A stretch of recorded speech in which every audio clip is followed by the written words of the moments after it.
Sahabat Hikmah, asinan bisa menjadi pilihan alternatif makanan sehat. Di dalam asinan terdiri dari sayuran dan buah-buahan yang diolah melalui proses pengacaran atau pengasinan. Asinan pada umumnya hanya bertahan maksimal 3 hari di dalam lemari pendingin. Namun apa jadinya jika ada asinan yang mempunyai masa kadaluarsa hingga mencapai bulanan? Lewat tangan Ina Sri Sugiyarti, hidangan asinan masih bisa awet dikonsumsi hingga 3 bulan lamanya. Di rumah Tempo dulu di Bilangan, Pancoran, Jakarta Selatan, Ina mendirikan usaha mikro kecil menengah bernama Nikting. Produk usahanya adalah meracik asinan fermentasi. Layaknya tempe dan tape, asinan sejatinya bisa diolah menjadi makanan fermentasi. Dalam proses fermentasi melibatkan mikroorganisme dan bakteri baik dalam makanan. Inilah yang membuat asinan bisa bertahan lama karena adanya pengawet alami yang dihasilkan dari proses fermentasi. Karena kan sudah ada bahan baku tadi digunakan, semacam ada satu kan tadi ada gula merah, ada garam, dan juga itu notabene itu sudah menjadi sebagai pengawet ya, pengawet terhadap si buah dan sayurnya yang ada di dalamnya gitu. Yang berbeda itu karena kan tadi ya daya tahannya kita lebih lama. Terus karena kita juga diprosesnya dengan fermentasi, dia juga membuat itu juga jadi lebih lama juga. Kalau asinan yang lain mungkin tahannya cuma 1 minggu. Pembuatan asinan dimulai dengan mencuci dan memotong sayur dan buah.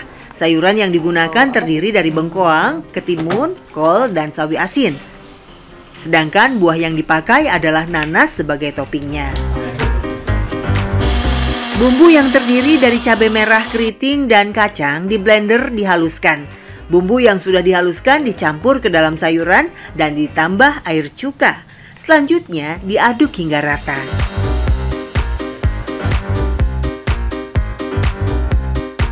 Asinan kemudian dimasukkan dalam wadah tertutup kedap udara. Proses terakhir adalah memasukkan asinan ke dalam kulkas dengan suhu 4 derajat Celcius. Tunggu hingga 3 hari, barulah jadi asinan fermentasinya. Selanjutnya, asinan dilengkapi dengan kerupuk mie. Untuk asinannya tuh sayuran aja. Nah, buah digunakan itu nanas sebagai topping. Tapi kalau dulu ibu saya kan makanan siap saji ya, itu tuh dicampur antara si topping nanas dengan si asinannya gitu. Kalau saya sekarang setelah dikembangkan, itu kan kalau dulu ibu saya cenderung ke produk ya. Kalau sekarang saya cenderung mengakomodasi kebutuhan konsumen atau pelanggan kita. Jadi salah satunya adalah pelanggan kita tuh ada yang berpenyakit diabetes. Nah, yang penyakit diabetes ini emang masih kepengen ngemil, yaitu ngemilnya ngemil asinan salah satu contohnya. Tapi nggak boleh makan nanas. Karena kenapa? Makanya nanasnya kita pisahkan. Nah, itu kita berkembang sesuai dari kebutuhan pelanggan. Jadi nanas itu kalau dikonsumsi oleh penderita diabetes itu akan menaikkan gula darahnya.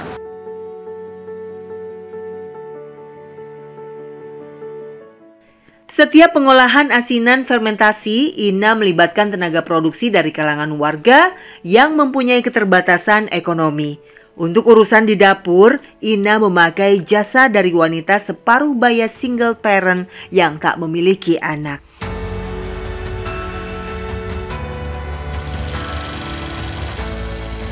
Sementara itu, saat membeli bahan baku asinannya, Ina berbelanja ke pasar Tebet Barat. Tak seorang diri, Ina mengajak serta tukang ojek pangkalan berusia 52 tahun. Tak hanya membawa belanjaan, namun juga ikut membantu memilih bahan baku. Ina mempekerjakan tukang ojek pengkolan karena tersentuh hatinya melihat kondisinya yang tak punya tempat tinggal. Selain itu, pendapatan dari ojek pangkalan pun semakin tak menentu karena sudah tersaingi dengan keberadaan ojek online. Dalam hampir 2 tahun lah bantuin Mbak Ina. Terus suruh ke pasar, suruh ke warung, suruh beli apa aja, segala macam Mbak Ina. Jadi saya membantu Mbak Ina. Kan kita senang kalau kita lagi ada sesuatu, terus teman kita juga terbantukan dan dia happy, ya senang-senang aja sih, judulnya sih gitu.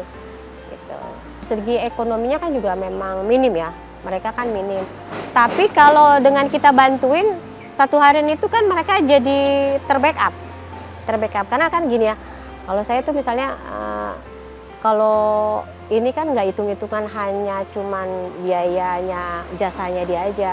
Pasti kan misalnya kalau lagi nggak puasa ya, sarapannya dikasih, makan siangnya dikasih, ya udah tergantung jamnya, makan malamnya dikasih, apanya ada kopi apa, ya udah diambil aja gitu. Jadi artinya dia mendapatkan jasa dari ongkosnya itu bersih.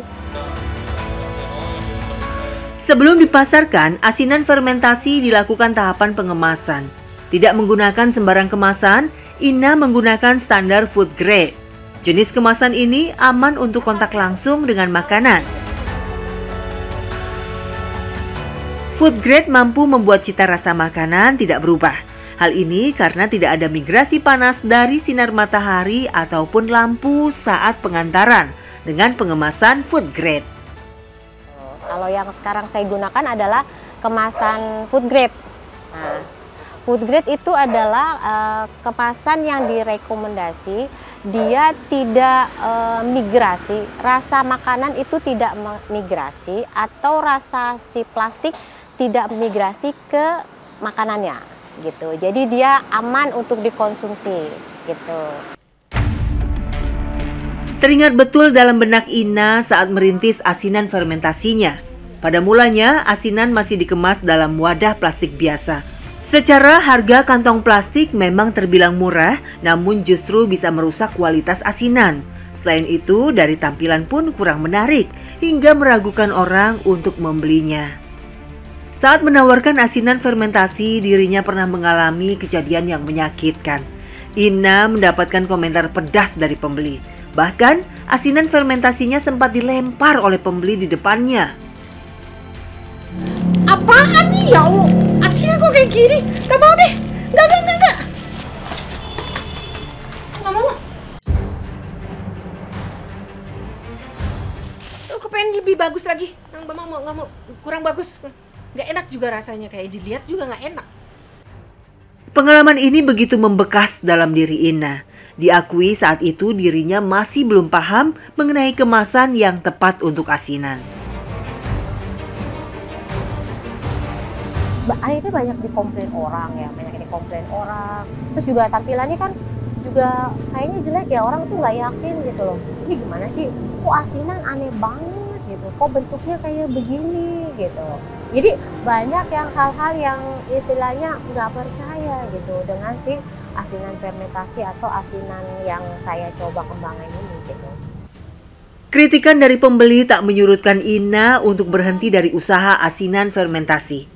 Dengan riset mendalam, dirinya melakukan inovasi terhadap kemasan asinan. Ina kemudian kembali menjual asinan, namun justru permasalahan kembali terjadi. Ina kembali mendapat kemarahan dari pembeli. Mainnya berapa? Ini 35 teh. Hah? Kok naik? Biasanya kan 25. Ya teh, sekarang aku ganti kemasan food grade, itu daya tahannya lebih lama, terus juga nggak basi teh. Pembeli merasa keberatan dengan harga asinan yang dijual Ina yang melambung naik, tak seperti harga asinan pada umumnya.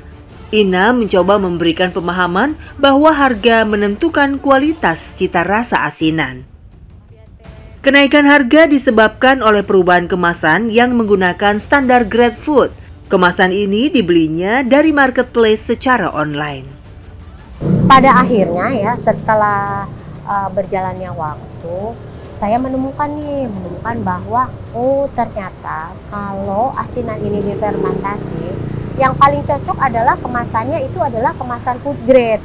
Nah, ketika itu kemasan food grade, itu menambah daya tahan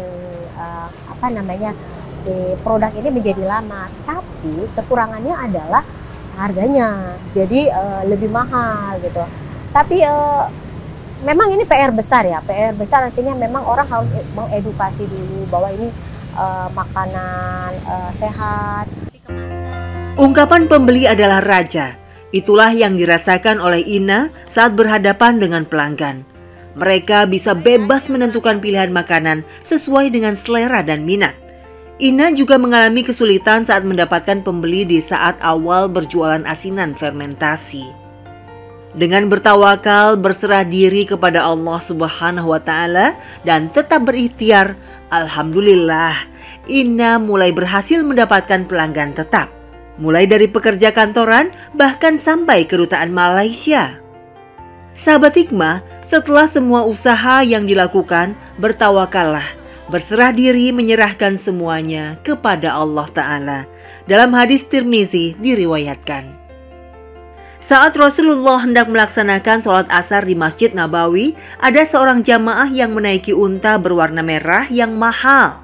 Orang ini melepaskan untanya tanpa diikat terlebih dulu, kemudian memasuki masjid mengikuti sholat jamaah. Melihat hal ini, Rasulullah SAW bertanya kepada si Fulan, "Kenapa engkau lepas untamu?" Orang itu menjawab, "Aku bertawakal kepada Allah.